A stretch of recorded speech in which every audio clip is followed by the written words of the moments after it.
Michelle D. binura na ang larawan nila ni Oliver Mueller. Sa gitna ng mga usap-usapan ngayon patungkol sa panliligaw ni Attorney Oliver Mueller, mabilis na napansin ng mga netizens ang pagbura ni Michelle D. sa kanyang larawan kasama ang binatang naging sirchi sa segment ng It's Showtime na, Especially for You. Matatandaang na-i-pair si Oliver Mueller kay Miss Universe Philippines 2023. Michelle D. sa segment na Especially for You at hindi napigilan ng maraming fans na i-ship ang dalawa dahil sa malakas nilang chemistry. Gayunpaman, nitong Huwebes, April 18, 2024, napansin ng netizens ang pagbubura ni Michelle D. sa larawan nila ni Oliver Mueller na kuha mula sa It's Showtime matapos magpahiwatig ng paghanga ang huli sa It's Showtime host na si Kim Chiu. Matatandaan na sa isang panayam kay Oliver Mueller sa muling pagbisita nito sa It's Showtime nitong April 16, 2024. Inamin niya na labis siyang nagagandahan kay Kim Chiu noon pa mang hindi pa siya sumalang sa It's Showtime. Hindi naman nilinaw ni Oliver Mueller ang kanyang sagot sa katanungan kung nililigawan na ba niya ngayon ang aktres dahil naniniwala umano siyang dapat ay humingi muna siya ng permiso mula kay Kim Chiu bago siya magbigay ng pahayag patungkol dito.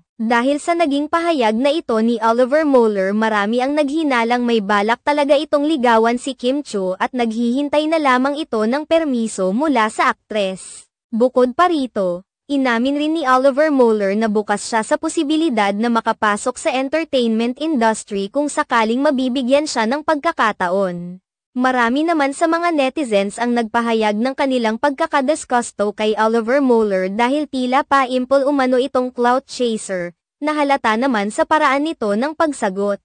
May mga pumuri kay Michelle D. dahil sa pagiging matalino nito na tila ba napag-alaman umano nito ang binabalak ni Oliver Mueller. Hiniling pa ng ilan na sana ay maging mapagmatsyag din si Kim Chiu para hindi siya magamit muli ng mga nagpapasikat.